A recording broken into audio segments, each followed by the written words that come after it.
আমি নবী তোমাকে বলে গেলাম তুমি এখন মোবাইলে যা করবা এটা তোমার চোখের জিনা হবে।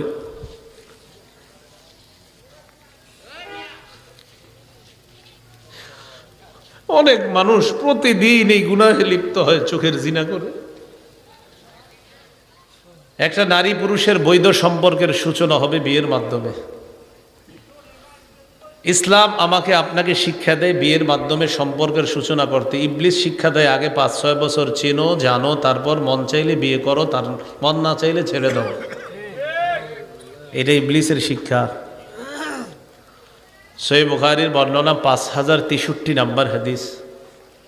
এই হাদিসের বর্ণনাকারী আনাস ইবনু মালিক রাদিয়াল্লাহু তাআলা তিনি বলেন, জাআ সালাসাতু রাহতিন ইলা বুয়ুতি আজওয়াজিন নবী সাল্লাল্লাহু আলাইহি ওয়াসাল্লাম ইয়াসআলুনা আন ইবাদাতিন নবী সাল্লাল্লাহু আলাইহি ওয়াসাল্লাম। 3 ব্যক্তি আল্লাহ রাসূল সাল্লাল্লাহু আলাইহি সাল্লামের বিবিদের ঘরের সামনে আসছেন নবীজির ঘরের ইবাদতের ব্যাপারে জানার জন্য। তো প্রশ্ন করছে নবীজি ঘরে কি করে। ফালাম্মা উখবিরু কান্নাহুম তাকাল্লুহা, যখন তাদেরকে জানানো হলো নবীজির ঘরের ইবাদতের ব্যাপারে, বিভিন্ন বর্ণনা দ্বারা, সহিহ বুখারীর বর্ণনা সহ অনেক বর্ণনা দ্বারা জানা যায় নবীজি নিজের জুতা মুবারক, জামা মুবারক নিজেই সেলাই করতেন, ঘরের কাজে সহযোগিতা করতেন, বিবিদের কাজে সহযোগিতা করতেন। তো যখন জানানো হলো নবীজি ঘরে এই করে, কান্নাহুম তাকাল্লুহা, ওই 3 জনের কাছে নবীজির ঘরের ইবাদত কম মনে হলো, তারা নবীর ঘরের ইবাদতটা কম মনে করলো, আর একটু কমিয়ে দেন আওয়াজটা। তো যখন তারা ইবাদত কম মনে করলো, ফাজা রাসূলুল্লাহ সাল্লাল্লাহু আলাইহি ওয়াসাল্লাম, নবীজি দিক দিয়ে বাসায় আসছে, আর এই 3 জনের অভিব্যক্তিটা শোনেন, যে 3 জন গেছে। فقالوا أين نحن من النبي صلى الله عليه وسلم وقد غفر الله له ما تقدم من ذنبه وما تأخر। তাদের 3 জনের বক্তব্য, কোথায় আমরা, কোথায় আল্লাহ নবী। আল্লাহ নবীর এত ইবাদত করা দরকার নাই, আল্লাহ নবীর আগে কোনো গুনাহ নাই, পরে কোনো গুনাহ নাই, যদি থাকতো আল্লাহ অগ্রিম সব মাফ করে দিছে। গুনাহ কিন্তু নাই, কিন্তু আল্লাহ এমনি ঘোষণা করছেন আগে পরে সব মাফ। তা একজন কয়, ফাম্মা আনা ফাইন্নি উসাল্লিল লাইলা আবাদা, একজন কয় আমি সারা রাত নামাজ পড়বো, আমি ঘুমাবো না। ওনার মতে সারা রাত নামাজ পড়ার মানেই হলো বড় ইবাদত গুজার। ওয়াকালা আখার ফাইন্নি আসুমুদ দাহরা ওয়ালা উফতিরু, আরেকজন কয় আমি সারা জীবন রোজা রাখবো, কখনো রোজা ছাড়বো না। ফরজ রোজা তো রাখবেই, নফল রোজাও ছাড়বে না। وقال آخر أعتزل النساء فلا أتزوج أبدا, আরেকজন কয় আমি নারীদের থেকে দূরে থাকবো, কখনো বিয়ে করব না, কখনো বিয়ে করব না। فجاء رسول الله صلى الله عليه وسلم إليهم فقال أنتم الذين قلتم كذا وكذا, তাদের কাছে নবীজি আসলেন, আসার পর বললেন তোমরাই কি তারা যারা এটা বললা ওটা বললা এমন এমন বলছো। শোনো নবীজি ভূমিকাটা কি নিতেছে দেখেন, শোনো তোমরা, আমা ওয়াল্লাহি ইন্নী লাআখশাকুম লিল্লাহ ওয়া আতকাকুম লাহ, আল্লাহর কসম এই পৃথিবীতে মানুষের মাঝে সবচাইতে আল্লাহকে আমি বেশি ভয় করি। এটা নবীজি বইলে কি বলতেছে দেখেন, আমি আল্লাহকে সবচেয়ে বেশি ভয় করি, সেই আমার ব্যাপারে তোমরা শোনো। উসল্লি ওয়া আরকুদু, আমি রাতের বেলা নামাজ পড়ি, আবার রাতের বেলা ঘুমাই। নবীজি বুঝাইলেন আমি রাতে নামাজও পড়ি, আবার রাতে আমি ঘুমাই। আবরার ভাই আলোচনা করলেন না তারাবি সম্পর্কে, ওই যে 8 রাকাত তাহাজ্জুদ, এই তাহাজ্জুদের ব্যাপারে ইমাম ইবনে আব্দুল বার লেখছেন, ইউসাল্লি আরবা, 4 রাকাত পড়তেন তাহাজ্জুদ রসুল পইরা, সুম্মা ইয়ানাম, ঘুমাইতেন, ঘুম থেকে উইঠা সুম্মা ইউসাল্লি আরবা, আবার 4 রাকাত পড়তেন, পড়ার পর সুম্মা ইয়ানাম, আবার ঘুমাইতেন, ঘুম থেকে ওইটা সুম্মা ইউতিরু বিসালাস, এরপর 3 রাকাত পড়তেন। তো রসুল নামাজ পড়তেন, ঘুমাইতেন, আল্লাহর হক আদায় করতেন, শরীরের হক আদায় করতেন। তো সারা রাত ফজরের সুন্নতের আগ পর্যন্ত যেই নামাজ, এটার নাম কি হবে বলেন তো? তাহাজ্জুদ। আচ্ছা যাই হোক, তো রসুল সাল্লাল্লাহু আলাইহি সাল্লাম বলেন আমি ঘুমাই, আবার আমি নামাজ পড়ি, আমি নামাজ পড়ি, আমি ঘুমাই। তার মানে ঘুমানো, শরীরের হক আদায় করা, আবার নামাজ পড়া। তো মাঝে মাঝে যে আপনি ঘুমান, রাতের বেলা ঘুমান, এই ঘুমানো মানে এমন না যে আপনি আল্লাহরে ভয় করেন না। শরীরের হক আদায় করা, এটার মানিও আল্লাহকে ভয় করা, অর্থাৎ শরীরের হক আদায় করা। এই শরীর তো আল্লাহ দিয়েছেন, এটার একটা হক আছে। এই হক আদায় করাটা এটাও আল্লাহর হুকুম পালন করার মধ্যেই পড়ে। হ্যাঁ, শরীরের হক আছে, চোখের হক আছে। তো নবীজি কিন্তু প্রথমে ভূমিকা নিছে, আমি আল্লাহকে সবচেয়ে বেশি ভয় করি, সে আমি ঘুমাই আবার নামাজও পড়ি। এরপরে নবীজি বলেন, আমি আল্লাহকে সবচেয়ে বেশি ভয় পাই, উসল্লি ও আসুমু ওয়া উফতিরু, আমি মাঝে মাঝে রোজা রাখি আবার রোজা রাখি না। সোমবার রোজা রাখি, বৃহস্পতিবার রোজা রাখি। আইয়ামে বীজের 13, 14, 15 রোজা রাখি। মুহররমের 10 তারিখ আগে পরে একটা, মানে 2টা রোজা।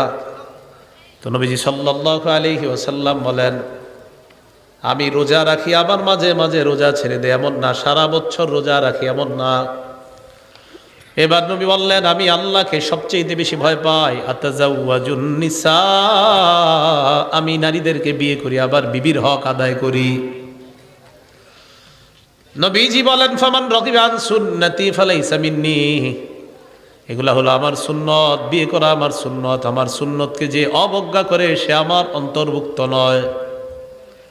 এখন বলেন তো, নবীর বিবি যারা হয়েছেন, নবীর বিবি যারা আমাদের আম্মা জান, আল্লাহ নবীর বিবি যারা হয়েছেন, নবীর সাথে যে বিবিদের সম্পর্ক, নারীদের সম্পর্ক, পৃথিবীর শ্রেষ্ঠ মানুষটা কোন নারীর সাথে সম্পর্কে আবদ্ধ হয়েছেন কোন বিধান পালন করে? বিয়ে।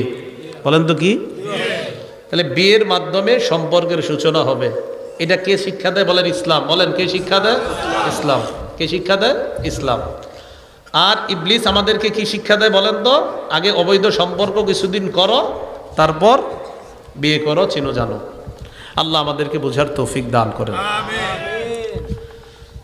সহিহ বুখারীর বর্ণনা 5078 নম্বর হাদিস। এই হাদিসের বর্ণনাকারী আম্মা জান আয়েশা সিদ্দিকা রাদিয়াল্লাহু তাআলা আনহা, তিনি বলেন, ক্বালা রাসূলুল্লাহ সাল্লাল্লাহু আলাইহি ওয়াসাল্লাম, ইন্নী উরিতুকি ফিল মানাম মাররাতাইন। আল্লাহ নবী বলেন, আয়েশা,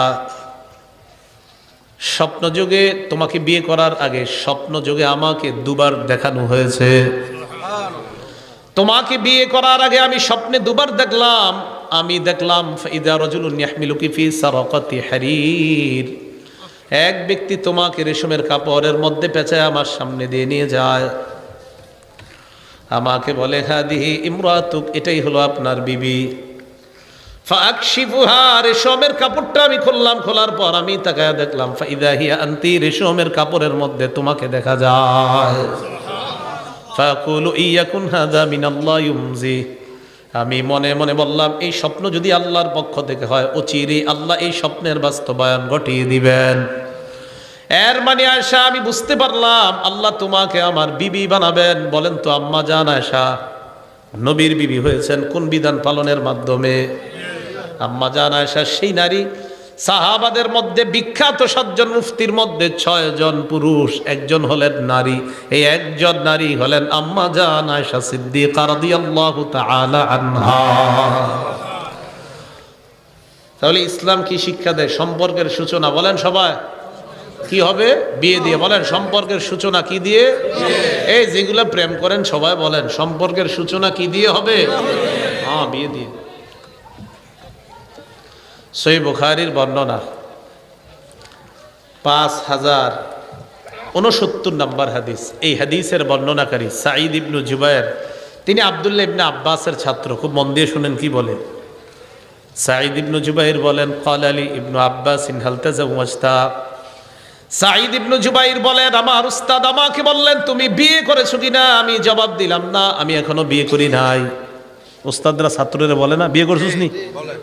আম করে তো মেশকাত দাওরা যে বছর পড়তাম, খালি মাদ্রাসায় গেলি ছুটিতে, কিরে বিয়ে শাদী হয়েছে, মানে এখন মাওলানা হয়ে গেছে। এই সব হুজুর যারা আছে সবাই রে হুজুররা এগুলোই বলতো। তা আব্দুল্লাহ ইবনে আব্বাস তার ছাত্ররা বলে, বিয়ে করছো? তো বলে, জি না, আমি বিয়ে করি নাই। কথা যাও বস মিয়া, বিয়ে করো তাড়াতাড়ি। ফাইন্না খায়রা হাযিহিল উম্মাহ আকসারুহা নিসাআ। হ্যাঁ, এই উম্মতের সর্বশ্রেষ্ঠ যে মানুষটা, তার অধিক সংখ্যক বিবি ছিল, আর তুমি এখনো বিয়ে করো নাই। বিয়ে করো তাড়াতাড়ি। কি করো? অধিক সংখ্যক বিবি ছিল, খুশি না?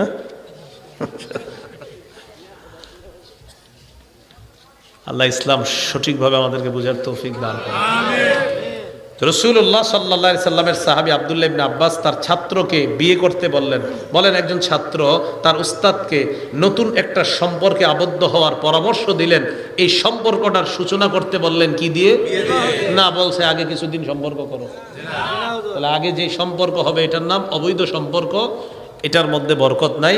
বিয়ের মাধ্যমে যেটা শুরু হবে এটার নাম বৈধ সম্পর্ক, ইসলাম এটার অনুমোদন দেয়। এটার মধ্যে হাজারো কল্যাণ, হাজারো বরকত, হাজারো রহমত। সহিহ বুখারীর বর্ণনা 5066 নাম্বার হাদিস। এই হাদিস শোনার আগে জানতে হবে কারা কারা বিয়ে করেন নাই। এটা অবিবাহিতদের জন্য হাদিস, মানে আমি তো করছি, আপনারা যারা করেন নাই, বিয়ে করেন নাই যারা, বিয়ে করেন নাই যারা, দেখি সমস্যা নেই, সমস্যা নেই, না না কোনো খারাপ কিছু বলো, টেনশন করেন না। হ্যাঁ হ্যাঁ,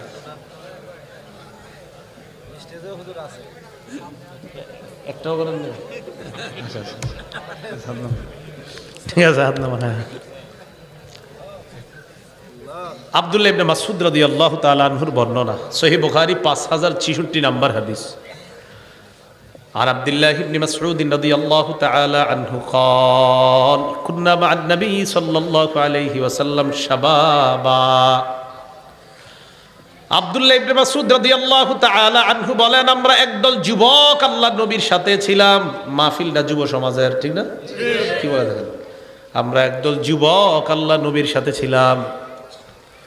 فقال لنا رسول الله صلى الله عليه وسلم, নবীজি আমাদেরকে বললেন, ইয়া মাশারাশ শাবাব, হে যুব সমাজ,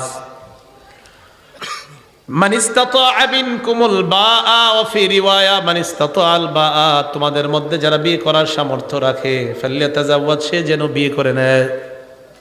এখন আমিও বলবো গোপালনগর যুব সমাজ যারা এখনো বিয়ে করেন নাই, সামর্থ্য থাকলে বিয়ে করেন, সামর্থ্য থাকলে বিয়ে করেন। ও আবার বাপ মায় করায় না মানে আপনি কামাই করেননি? হ্যাঁ, মান ইসতাতাআ মিনকুমুল বাআ, তোমাদের মধ্যে যারা বিয়ে করার সামর্থ্য রাখে সে যেন বিয়ে করে নেয়। ওয়া মান লাম ইসতাতি ফালাইহি বিস-সাওম, যাদের বিয়ে করার সামর্থ্য নাই সে যেন রোজা রাখে। কি রাখে? রোজা রাখে। তাহলে আমি বলবো এক অংশ, বাকি অংশ বলবেন আপনারা। সামর্থ্য থাকলে বিয়ে, সামর্থ্য থাকলে বিয়ে, সামর্থ্য থাকলে বিয়ে, না থাকলে সামর্থ্য থাকলে বিয়ে, না থাকলে। এবার আমার সাথে সবাই বলেন, বলেন গুনাহ করা যাবে না, গুনাহ করা যাবে না, গুনাহ করা যাবে না। যদি বলেন হুজুর আমার গুনাহ হয়, বিয়ে করেন। হুজুর টাকা নেই, রোজা রাখেন। ঠিক, হুজুর গুনাহ হয়ে যায় তো বিয়ে করেন, টাকা নেই তো রোজা রাখেন। রসুল বলছে রোজা রাখতে, আপনি রোজা রাখেন, অবশ্যই এই রোজা আপনাকে গুনাহ থেকে হেফাজত করবে। তো নবীজি বলেন ফাইন্নাহু আগাদ্দু লিল বাসারি ওয়া আহসানু লিল ফারজ, বিয়ে মানুষের নজর নিচে রাখে, লজ্জাস্থান হেফাজতে সহায়ক হয়ে যায়। ওয়া মান লাম ইসতাতি ফালাইহি বিস-সাওম ফাইন্নাহু লাহু বিজা, যে ব্যক্তি বিয়ে করার সামর্থ্য রাখে না সে যেন রোজা রাখে, এই রোজা তার যৌবন দমনের সহায়ক হয়ে যায়। তাহলে বলেন যৌবন দমনের উপায় দুইটা জানলাম। এক নাম্বার, টাকা থাকলে বিয়ে, যদি টাকা না থাকে রোজা। বলেন তো যৌবনের গুনাহ থেকে হেফাজতের জন্য কয়টা পদ্ধতি? অর্থ থাকলে বিয়ে, না থাকলে রোজা। মোবাইল চালানো যাবে না, গুনাহ করা যাবে না। আল্লাহ বুঝার তৌফিক দান করেন। তিরমিজি শরীফের বর্ণনা। আর মোবাইল 50,000 টাকা দরকার, কয় হাজার? 50, 35, 25, 25-এর সাথে আর 5 মিলেইলি তো বিয়ে হয়ে যায়। এত টাকা লাগেনি বিয়ে করার।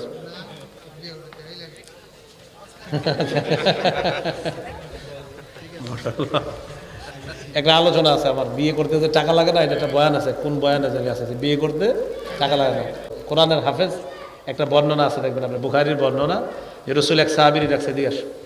আচ্ছা বলে ফেলে হাদিসটা। হ্যাঁ, একজন বসে রয়েছে, আচ্ছা যাক আমাদের বিষয়বস্তু যেন ছুটে না যায়, তো একজন বসে রয়েছে। এক নারী আইসা নবীজিরে কয়, ইন্নী ওয়াহাবতু লাকা নাফসি, হুজুর আমি নিজেরে আপনার জন্য দান করে দিলাম, মানে আমি আপনারে দান করে দিলাম, আপনি আমাকে যেইভাবে নিবেন, আমি ওইভাবে রাজি আছি। মানে চাইতেছে যে নবীজি যেন তাকে বিবি হিসাবে গ্রহণ করে নেয়। তো নবীজি নিচের দিকে তাকায় রইলেন, কোনো কথা বলে না।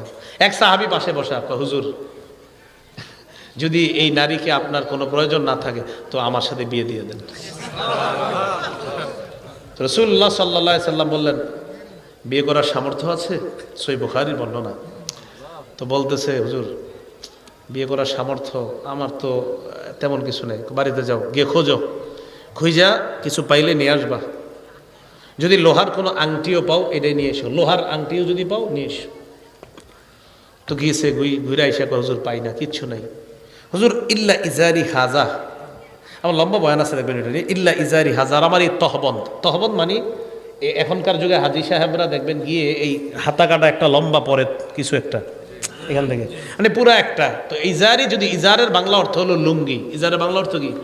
বাকি ওই ইজার দ্বারা উদ্দেশ্য হলো এইখান থেকে একদম পা পর্যন্ত ঢেকে রাখে এটা। তো আয়েশা বলতেছে, হুজুর এইটা ছাড়া আমার আর কোনো সামর্থ্য নাই, চিন্তা করেন। তো রাসূল বললেন, এটা ছাড়া কিছু নাই না? তোমার এটার অর্ধেক যদি তোমার বউরে দেই তো তুমি কি পরবা? নবীজি আবার এটা বলতেছে, অর্ধেক যদি বিবিরে মোহর দেই কি পরবা? না না, বিয়ে হবে না, যাও। তো যাবে, এটা আমি কয়, দাঁড়াও দাঁড়াও, হাল মাআকা মিনাল কোরআন, কোরআনের কিছু পারো তুমি? কয় জি। কি পারো? কয় সূরাতুন কাযা ওয়া কাযা, অমুক অমুক সূরাটা আমি পারি। নবীজি বললেন, ঠিক আছে, যাওয়াজতুকাহা বিমা মাআকা মিনাল কোরআন, এই মেয়েটাকে তোমার সাথে, তুমি যে কোরআন পারো কিছু, এই কোরআন পারার কারণেই আমি তোমার সাথে মেয়েটাকে বিয়ে করে দিলাম। কি বিয়ে হয়নি? মাশাআল্লাহ, অনেক টাকাওয়ালারা তাদের মেয়েকে হাফেজে কোরআন বা ভালো আলেম, টাকা পয়সা না, এরকম খোঁজে খোঁজে ছেলের কাছে বিয়ে দিয়ে দেয়। আচ্ছা যাই হোক, আমরা আলোচনায় যাই। তো বলছিলাম, পবিত্র সম্পর্কের সূচনা হবে বিয়ে দিয়ে, অবৈধ সম্পর্ক আমরা যাব না। আল্লাহ আমাদেরকে হেফাজত করেন, আমিন। তিরমিজি শরীফের 1080 নম্বর হাদিস, قال رسول الله صلى الله عليه وسلم أربع من سنن المرسلين, আল্লাহ নবী বলেন সমস্ত রাসূলদের সুন্নাত 4টা। বলেন সব রাসূলদের সুন্নাত কয়টা? 1 নাম্বার আল হায়া, লজ্জা। সব রাসূলের সুন্নাত হলো লজ্জা। 1 নাম্বার লজ্জা। বলেন 1 নাম্বার লজ্জা। লজ্জা, লজ্জাটার এত অভাব আমাদের। ছেলে মেয়ে, বাবা মা, ভাই বোন, পারিবারিক বন্ধন অটুট রাখার জন্য ড্রয়িং রুমে বসে একসাথে নাটক সিনেমা দেখার ঘটনা বাংলাদেশে না থাকলেও পৃথিবীতে আছে। আচ্ছা আচ্ছা আচ্ছা আচ্ছা, ঠিক আছে। মুসনাদ আহমদের 26,638 নম্বর হাদিসে রাসূল সাল্লাল্লাহু আলাইহি সাল্লাম বলেন, ইযা যাহারাতিল মাআসি ফি উম্মতি আম্মাকুমুল্লাহু বিআযাবিন মিন ইনদিহি, আমার উম্মতের মধ্যে যখন গুনাহ প্রকাশ্যে রূপ ধারণ করবে, কবে করবে রূপ ধারণ প্রকাশ্যে? কবে? আগামীকাল না চলতেছে? নবীজি বলেন, আমার উম্মতের মধ্যে যখন গুনাহ প্রকাশ্যে রূপ ধারণ করবে, আল্লাহ তাদেরকে ব্যাপক গজব দ্বারা পাকড়াও করবে। নাউজুবিল্লাহ। আমি মাঝে মাঝে চিন্তা করি, আমার আব্বা 5 বছর আগে মারা গেছে, আমার আব্বার পাশে বসে আমি সিনেমা দেখতে পারতাম। গ্রামে চিন্তা করি যে আচ্ছা, আমি আর আমার আব্বা সিনেমা দেখি চিন্তা করি, বা গাড়িতে বসে বসে যে আব্বার আমি যদি সিনেমা দেখতাম, তখন আমি গুনাহ তো হবে, এই গুনাহের অপশনটা পরে রাখি। আমি চিন্তা করি যে আচ্ছা, আমার রুচি কি বলে, কি বলেন, কি? তো আমি চিন্তা করে দেখলাম, না না, মানুষের যদি কোনো মানসিক রুচি থাকে, কেউ যদি মানুষ হয়, কি হয়? আর তার যদি মানসিক রুচি থাকে, তো কোন রুচিশীল মানুষের রুচি, তার বাপ আর ছেলে আর মা একসাথে বসে নাটক সিনেমা দেখবে, গুনাহের চিন্তাটা পড়ে। আরে রুচিও তো কোনোদিন মা বাবা একসাথে বসে সিনেমা দেখবে সন্তানের সাথে, এটা তো কোনো রুচিশীল মানুষের পক্ষে হতে পারে না। রুচি কিভাবে দেয়? লজ্জা করে না? লজ্জারও তো একটা ব্যাপার আছে। ছেলে মেয়ে ভাই বোন একসাথে বৈশা নাটক সিনেমা, আরে রুচি কিভাবে আপনাকে সাহায্য? সেটা বলেন, গুনার চ্যাপ্টার রাখেন, গুনাহ পরে রুচি কিভাবে আপনার দেয়? এটার নাম বন্ধন অটুট রাখা না। বন্ধন অটুট রাখতে চান, একসাথে বৈশা খানা খান। রাসূল বলছে, ইজতামিউ আলা তাআমিকুম, স্বামী স্ত্রী ছেলে মেয়ে একসাথে বৈশা খানা খান, ওটাতে রাসূল বলছে ভরপুর বরকত দান করবে। এটা না করে একসাথে টেলিভিশন দেখে, এটার নাম পারিবারিক বন্ধন অটুট রাখা না, এটার নাম অশ্লীলতা, এটার নাম বেহায়াপনা, এটার নাম নির্লজ্জতা, এটার নাম আমাদের সমাজ ধ্বংস করার একটা হীন ষড়যন্ত্র ছাড়া আর কিছু না। ঘরের মধ্যে বিশাল একটা কিছু ঢুকায় দেয় আর পারিবারিক বন্ধন অটুটের চেষ্টা করে। আরে মিয়া, রুচিকে জিজ্ঞাসা করেন, আপনার শরম করে না? আপনি ছেলে আর মেয়ের সাথে একসাথে বসে টেলিভিশন দেখেন, আপনার রুচি কি বলে সেটা আগে দেখেন। গুনাহের চাপটার পরে আলেমদেরকে জিজ্ঞাসা করেন, গুনাহ তো আপনিও জানেন, কিন্তু রুচি কি বলে? রাসূলুল্লাহ সাল্লাল্লাহু আলাইহি সাল্লাম বলেন, সব রসুলদের সুন্নত কয়টা? চারটা। সমাজ বাঁচান, পরিবার বাঁচান, এগুলা করেন না। এক নাম্বার আল হায়া, লজ্জা। 2 নাম্বার আত-তাআত্তুর, সুগন্ধি ব্যবহার করা। 3 নাম্বার সিওয়াক, মিসওয়াক করা। 4 নাম্বার আন-নিকাহ, বিয়ে করা। কি করা? বিয়ে করা। তাহলে হাদিস দ্বারা বুঝলাম সব রাসূলরা কোন নারীর সাথে পবিত্র সম্পর্কে আবদ্ধ হয়েছেন কোন বিধান পালন করে? আগে 2 বছর রেস্টুরেন্টে দেখা করা, এটা করতে আসুন। রিকশায় ঘুরতে হবে, এটা করতে আসুন। 14 ফেব্রুয়ারি প্রথম দেখা করতে হবে, এটা আসলে করতে আল্লাহ জানে। আল্লাহ আমাদের সমাজকে হেফাজত করেন, আল্লাহ আমাদের দেশকে হেফাজত করেন। যুবক ভাইয়েরা মাহফিলের আয়োজন করছেন, আপনারাও ঠিক হয়ে যান। তাহলে 1 নাম্বার কারণ জানলাম আমাদের চরিত্র ধ্বংসের, ইসলামী শিক্ষার অভাব। ইসলাম শিক্ষা দেয় বিয়ে করো, আর ইসলামের বহির্ভূত শিক্ষা হলো আগে চিনো, জানো, 5 বছর প্রেম করো। এটা হলো ইসলাম বহির্ভূত শিক্ষা। আল্লাহ আমাদেরকে ইসলামী শিক্ষায় যেন আমরা সামনে বাড়তে পারি, আল্লাহ তৌফিক দান করুন। আমিন। 2 নাম্বার কারণ নারী পুরুষের অবাধ মেলামেশা। কি বললাম? অবাধ মেলামেশা। এটা আপনাদের এই মেঘনা এলাকায় না থাকলেও আমাদের বাংলাদেশে আছে। আছে, তাহলে কিছু বলতে হয়। সহিহ বুখারীর 5232 নম্বর হাদিস। এই হাদিসের মধ্যে রাসূল বলেন, ক্বালা রাসূলুল্লাহ সাল্লাল্লাহু আলাইহি ওয়াসাল্লাম, ইয়াকুম ওয়াদ-দুখুল আলান নিসা, তোমরা নারীদের কাছে গমন করা থেকে বাঁচো। নারীদের সাথে অবাধে মেলামেশা করা থেকে তোমরা বাঁচো। নবীজি বলেন, নারীদের সাথে অবাধে মেলামেশা করা থেকে বাঁচো। এক আনসারী সাহাবী দাঁড়িয়ে বললেন, আফরাআইতাল হাম্মা ইয়া রাসূলুল্লাহ, হুজুর দেবরের ব্যাপারে আপনি কি বলবেন? যাদের ভাবি আছে আর যাদের ভাবি নাই, সবাই বলেন কার ব্যাপারে নবীর কাছে জিজ্ঞাসা করলো? আরো জোরে। দেবর চিনেননি? কি ছোট ভাই, মানে দুধের ভাই? 25 বছরের, 18 বছর, 20 বছরের ছোট ভাই বললে বুঝে কি জানেননি? খোকা। আমাদের দেশে ছোট ভাই মানে খোকা, এরকম না কিন্তু বিষয়টা। ছোট ভাই মানে খোকা না, স্বামী ছোট ভাই। আচ্ছা, যাই হোক, যুবক বালেক। এক আনসারী দাঁড়িয়ে বললেন, ইয়া রাসূলুল্লাহ, দেবরের ব্যাপারে আপনি কি বলবেন? দেবরের প্রশ্ন কেন করলেন? কারণ দেবর ভাবিরা এক বাড়িতে থাকে, এক ঘরের মধ্যে থাকে। নবীকে এই জন্য প্রশ্ন করলেন। নবীজি যে জবাবটা দিলেন, এই জবাবটা আমিও আপনাদেরকে শোনাবো। শোনানোর পর বাংলাটা আমার সাথে আপনারা বলবেন। নবীজি বললেন, দেবর হলো মরণ। দেবর হলো বলেন, ভাবির জন্য দেবর হলো। অনেক ভাবিরা বাহিরে পর্দা করে, মানে আপনার খাস পর্দা সব ঠিক আছে, ঘরে পর্দা করে না, দেবরের সাথে পর্দা করে না। তো কি হলো এটা? যেটারে নবী মরণ বললেন, এখানেই পর্দা নেই। আল্লাহ কথা, আমার কথাগুলো আমি বোঝানোর চেষ্টা করতেছি, আল্লাহ আপনি তাদেরকে সঠিক বুঝ দিয়ে দিয়েন। তাহলে দেবর ভাবির জন্য কি? মরণ। তাহলে এই অবাধে মেলামেশাটা আমাদের সমাজে আছে, এটা দ্বিতীয় কারণ। আমাদের সমাজ, আমাদের পরিবার, আমাদের পরিবারগুলা, আমাদের ঘরগুলা, আমাদের এলাকাগুলা ধ্বংসের এটা দ্বিতীয় কারণ। নারী পুরুষের অবাধ মেলামেশা, কিছুই মনে করে না, এটার কোনো ভাবনাই নাই। এটা যে গুনাহ, অনেকে এটা মাথায় আনে না। আরে আমার ভাবি ছোটবেলা থেকে আমার বড় করছে, বালে ঘর পরে যে ভাবির সাথে পর্দা করতে হবে আর পর্দা না করা যে গুনাহ, এটা অনেক পরিবার তো গুনাহই মানতে চায় না। এটা যে হারাম। সহিহ বুখারীর 5233 নম্বর হাদিস। হ্যাঁ, হারাম। বিয়ে করতে গেলে আপনি যেই মেয়ের বিয়ে করবেন, এই মেয়েকে বিয়ের আগে আপনার বাবার জন্য দেখা হারাম। সুন্দর কথা বলছি। আপনি যেই মেয়েকে বিয়ে করবেন, মেয়েটা যদি বালেগা হয়, আবার বলছি, আপনি যেই মেয়েটাকে বিয়ে করবেন, মেয়েটা যদি বালেগ, মানে যেই মেয়ের উপর পর্দা ফরজ, আপনি যেই মেয়েকে বিয়ে করবেন সেই মেয়ের উপর যদি পর্দা ফরজ হয়, ওই মেয়েকে বিয়ের আগে তার হবু শ্বশুরের জন্য দেখা হারাম। ঠিকের আওয়াজটা আসতেছে, মানে এই অ্যালার্জি আছে এলাকা। শোনেন, বালেগা মেয়েকে ছেলে বিয়ে করাবেন, এই বালেগা মেয়েকে যেই ছেলের জন্য বধূ হিসাবে আনবেন, এই মেয়েকে বিয়ের আগে হবু শ্বশুরের জন্য এভাবে দেখা, ওভাবে দেখা, সেভাবে দেখা, ছবিতে দেখা, ভিডিও কলে দেখা, সরাসরি দেখা, সব হারাম। ছবিতে দেখা, ভিডিও কলে দেখা, সরাসরি দেখা হারাম। উনি সুন্দর একটা কথা বলছে, হারাম। সাবধানে কাজ করেন না। এখন কি করে জানেন, যে মেয়ের বিয়ে করবে না, ওই মেয়ের ছবি দুলাভাইরে পাঠায়, আরো যত আছে সবাই রে পাঠায়, পাঠায় কয় কেমন আছে। আপনি শরম করে না? বিয়ে কি এরা করবে না, আপনি করবেন? আর কেমনি লজ্জা দিলে বুঝবে?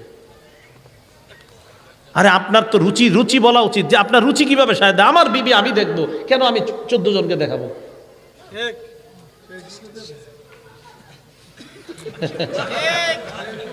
ফেসবুকে দিয়ে দেয়। আল্লাহ হেফাজত করো। রাসূলুল্লাহ সাল্লাল্লাহু আলাইহি সাল্লাম বলেন, কোনো ব্যক্তি বিয়ে করার পর তার বিবির সাথে কি হয় না হয় যদি বন্ধুদের সাথে শেয়ার করে, তাহলে রাস্তার মধ্যে শয়তান একটা অন্য শয়তান নারীর সাথে জিনা করলে সরাসরি, যেমন এরা কেমন যেন এই দুইজন এক শয়তান আরেক শয়তানের সাথে রাস্তায় ব্যভিচার করলো, যারা বউয়ের সাথে কি হলো না হলো এটা যারা বন্ধুর সাথে বলে বেড়ায়।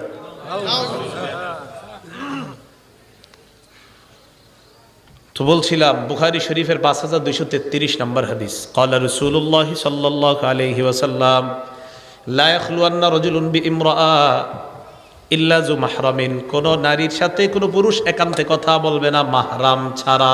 কি ছাড়া? মাহরাম ছাড়া। কোন নারী যদি কোনো চেম্বারের মধ্যে বসে, ওই চেম্বারের মধ্যে যদি কোনো পুরুষ থাকে, ডাক্তার যদি পুরুষ হয় আর নারী যদি একা হয়, ঘরের মধ্যে যদি অন্য কেউ না থাকে, আল্লাহ নবী কয় এই জায়গায় এই নারী মাহরাম ছাড়া ওই পুরুষের সাথে একান্তে কথা বলা যাবে না। কি বলা যাবে না? এই কথা বুঝতেছেন?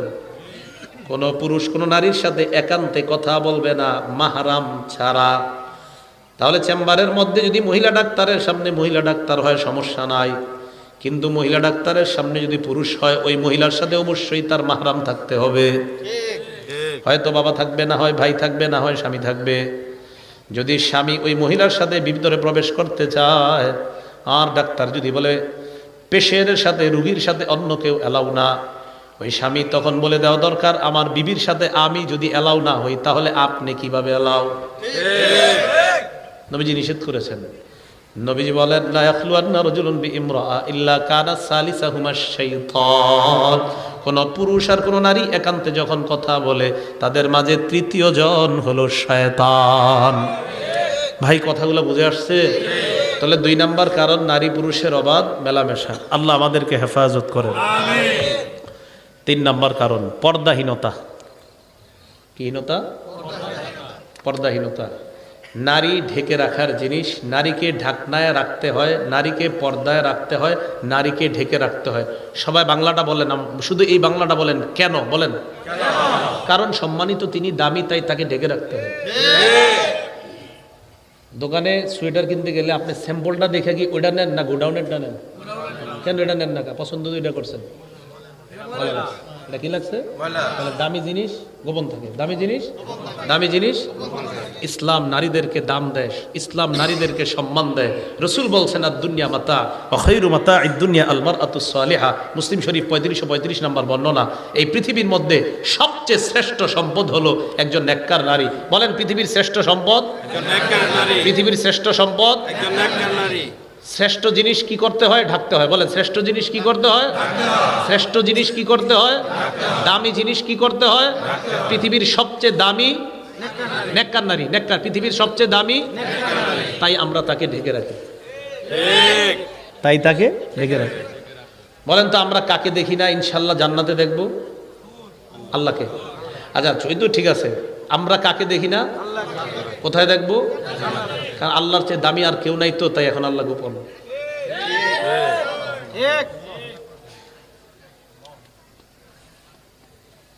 এই জন্য দামি জিনিস দেখতে হইলে যোগ্যতা অর্জন করতে হয়। তো আমরা যোগ্যতা অর্জন করে যখন জান্নাতে যাব, তখন সবচেয়ে দামি আল্লাহকে দেখতে পাবো। নেককার নারী সবচেয়ে দামি। এই নেককার নারীকে অর্জন করতে হলে পুরুষটাকেও দামি হতে হবে, তাই আপনি শুধু তাকে দেখতে পাবেন, অন্যরা না। তো নারীকে পর্দায় রাখতে হয়। তিরমিজি শরীফের বর্ণনা 1173 নম্বর হাদিস। ক্বালা রাসূলুল্লাহ সাল্লাল্লাহু আলাইহি ওয়াসাল্লাম আল মারআতু আওরাত। নবীজি বলেন নারী ঢেকে রাখতে হয়, নারীকে ঢাকনার মধ্যে রাখতে হয়। ফাইযা খারাজাত ইস্তাশরাফাহা শাইতান। এই নারী যদি ঢাকনা ছাড়া বের হয়, পর্দা ছাড়া বের হয়, শয়তান পুরুষের সামনে ওই নারীকে আকর্ষণীয় রূপে উপস্থাপন করে দেয়। নাউযুবিল্লাহ। সত্যি করে বলেন, একটা মেয়ে পর্দা ছাড়া বের হইলে অন্য পুরুষের লুলুপ দৃষ্টি তার উপর পড়তে পারে কিনা? তো এই পর্দাহীনতা তৃতীয় কারণ। আমাদের চরিত্র, নীতি, নৈতিকতা, আমাদের সমাজ ব্যবস্থা ধ্বংসের 3 নম্বর কারণ পর্দাহীনতা। 4 নম্বর বলেন আমার সাথে, দৃষ্টির অপব্যবহার। দৃষ্টি দিয়ে দেখবেন মাকে, বোনকে, বিবিকে, কন্যাকে। আপনি এদেরকে না দেখা মোবাইলে রাতে কাদেরকে জানি দেখেন, আবার বাইরে এসে রাস্তায় কাদেরকে জানি দেখেন। আবু দাউদ শরীফের 4173 নম্বর হাদিসের বর্ণনা। ক্বালা রাসূলুল্লাহ সাল্লাল্লাহু আলাইহি ওয়াসাল্লাম। নবীজি বলেন কুল্লু আইনিন জানিয়া। সব চোখ জিনা করে। সকল কুদৃষ্টি জিনা করে। বলেন সকল কুদৃষ্টি। আবার সকল কুদৃষ্টি। নবীজি বলেন আল মারআতু ইযা খারাজাত। নবীজি বলেন আল মারআতু ইযা ইসতাতারাত ফামাররাত বিল মাজলিস। কোন নারী সুগন্ধি ব্যবহার করে যখন রাস্তায় বের হয়, বের হওয়ার পর যখন পুরুষের সামনে দিয়ে যায়, ফাহিয়া কাযা ওয়া কাযা ইয়ানি জানিয়া। কোন নারী যখন সুগন্ধি ব্যবহার করে পুরুষের সামনে দিয়ে যায়, আল্লাহ নবী এই নারীকে ব্যভিচারিণী নারী বলছে। সেন্ট ব্যবহার করছে, পারফিউম ব্যবহার করছে, এটা করে অন্য পুরুষের সামনে দিয়ে গিয়েছে, ওই পুরুষের নাকে তার সেন্ট গিয়েছে। নবীজি এই নারীকে ব্যভিচারিণী নারী বলছে। দেখেন, একদিক দিয়ে পুরুষ চোখ দিয়ে জিনা করলো, অন্য দিক দিয়ে নারীটাও ব্যভিচারিণী হয়ে গেল। আল্লাহ হেফাজত করেন। 5 নম্বর কারণ। 5 নম্বর কারণটা বলবো, প্রয়োজন ছাড়া সরাসরি অথবা মোবাইলে তার সাথে কথা বলা, যার সাথে কথা বলা হারাম। সরাসরি অথবা মোবাইলে প্রয়োজন ছাড়া এমন কারোর সাথে কথা বলা, যার সাথে কথা বলা হারাম। এটা আমাদের চরিত্র, নীতি, নৈতিকতা ধ্বংসের 5 নম্বর কারণ এবং অত্যন্ত গুরুত্বপূর্ণ একটা কারণ। হাজারো পরিবার ধ্বংস হয়ে যাচ্ছে, সন্তান, বিবি, পরিবার সব রেখে এই লোকটা অন্য কারোর সাথে তাল গাছের নিচে বসে বসে কথা বলে, যাকে বাংলায় পরকীয়া বলা হয়। কি বলা হয়? পরকীয়া। 6 সন্তানের বাবা, 5 সন্তানের বাবা। আপনি অবাক হয়ে যাবেন। স্ত্রী ঘুমায়, এগুলো হাসির ভাবে নেবেন না, হাসির ছলে নিয়েন না, সিরিয়াসলি নেন। ফোন করছে, বাস আস্তে আস্তে আস্তে আস্তে হয়ে গেছে। কথাবার্তা বলতে বলতে সন্তানের মায়া ভুলে যায়, বিবির মায়া ভুলে যায়। কি হচ্ছে, কোথায় যাচ্ছে কিছুই বুঝতেছি না। সহিহ বুখারীর 6243 নম্বর হাদিসটা বলবো, বাকি সাথে সাথে আমার একটা আবদার। যদি পারেন হাদিসের বিষয়বস্তুটা আপনারা এই কাগজে লেখা, যারা কলেজ ভার্সিটির ছাত্র আছেন, জেনারেল ছাত্র আছেন, মাদ্রাসার ছাত্র যারাই আছেন, সবাই আপনারা লেখা অঙ্কের সূত্রগুলা যেখানে টানায় রাখেন, এই পাশে নবীর এই হাদিসটাও টানায় রাখবেন। ইনশাল্লাহ দেখবেন প্রতিদিন 1বার 2বার করে হাদিসটা দেখবেন, গুনাহ ছেড়ে দেওয়া আস্তে আস্তে সহজ হয়ে যাবে। এটা আপনাদের কাছে আবদার, এইভাবে টানায় রাখবেন। সহিহ বুখারীর 6243 নম্বর হাদিস। ক্বালা রাসূলুল্লাহ সাল্লাল্লাহু আলাইহি ওয়াসাল্লাম। নবীজি বলেন আল আইনানি তাজনিয়ান ফাজিনাহুমা আন নাজরু। নবীজি বলেন 2 চোখ জিনা করে, 2 চোখের জিনা হলো দেখা। 2 চোখ জিনা করে, 2 চোখের জিনা হলো দেখা। নাটক, সিনেমা যখন দেখতে মন চাইবে, নবীর এই হাদিসটার দিকে একবার তাকাবেন। তাকানোর পর দেখবেন আল্লাহ নবী কেমন যেন আপনাকে বলছে, উম্মত, আমি নবী তোমাকে বলে গেলাম, তুমি এখন মোবাইলে যা করবা এটা তোমার চোখের জিনা হবে।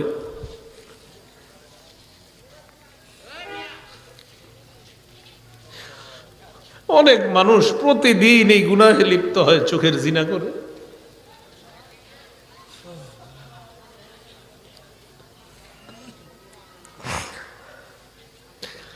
রসুল বলছেন 2 চোখের জিনা হলো দেখা। নাটক, সিনেমা দেখেন না, আপনার জীবন যৌবন সব নষ্ট করে দিচ্ছে। হাদিসটা পড়ে রসুল বলছে 2 চোখের জিনা হলো দেখা। ওয়াল উজুনান জিনাহুমা আল ইস্তিমা। 2 কান, 2 কানের জিনা হলো শ্রবণ করা।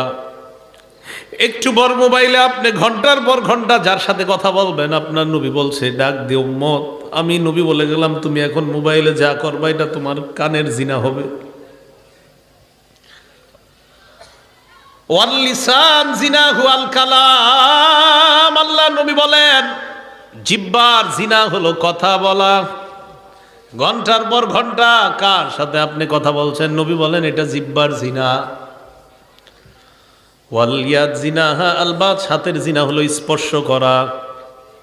কোথাও দেখা করতে গেলেন, রিকশায় বসলেন, যে মেয়েটার শরীরে টাচ করা হারাম, ওই মেয়েটার শরীরে আপনার টাচ লেগে যায়, নবী বলেন এটা হাতের জিনা। ওয়ার রিদ জিনাহা আল খুতা, পা দিয়ে কারোর সাথে আপনি দেখা করার জন্য রওনা করলেন, আল্লাহ নবী বলেন এই যে তুমি পাটা রাখলা এটা তোমার পায়ের জিনা শুরু হয়ে যায়। তো নবীজি বলেন আল আইনানি তাজনিয়ান, দুই চোখ জিনা করে, দুই চোখের জিনা হলো দেখা। ওয়াল উজুনান জিনাহুমা আল ইস্তিমা, দুই কানের জিনা হলো শ্রবণ করা। ওয়াল লিসান জিনাহুল কালাম, জিহ্বার জিনা হলো কথা বলা। ওয়াল ইয়াদ জিনাহা আল বাত, হাতের জিনা হলো স্পর্শ করা। ওয়ার রিজলু জিনাহা আল খুতা, পায়ের জিনা হলো হেঁটে যাওয়া। ওয়াল কলবু ইয়াতামান্না ওয়া ইয়াশতাহি, কি বলে দেখেন, কয় অন্তর কল্পনা করে এটা কলবের জিনা। আপনি কল্পনা করছেন না জানি দেখতে কেমন, এটা কলবের জিনা। আপনার জীবনে অনেক দাম, আপনাদের জীবনের, আমাদের জীবনটার অনেক দাম, আমাদের এই জীবনের অনেক দাম, এটা নষ্ট করে দিয়েন না। কিয়ামতের ময়দানে 5 প্রশ্ন করার আগে আপনার 2 পা নড়বে না। দ্বিতীয় প্রশ্নটাই হবে তুমি যৌবন কোন কাজে কাটাইছো। দ্বিতীয় প্রশ্নটা যৌবন কোন কাজে কাটাইছো। দ্বিতীয় প্রশ্ন যৌবন কোন কাজে কাটাইছো। দ্বিতীয় প্রশ্ন যৌবন কোন কাজে কাটাইছো। দ্বিতীয় প্রশ্ন যৌবন তুমি কোন কাজে কাটাইছো, এটা দ্বিতীয় প্রশ্ন। একটা পাও নড়বে না। পরের হিসাব কি দিবেন? 5 প্রশ্নের পরের গুলা কখন দিবেন? দ্বিতীয় প্রশ্নে তো আমরা এই যুগে যারা আছি সবাই মনে আটকায় যাব দ্বিতীয় প্রশ্নে।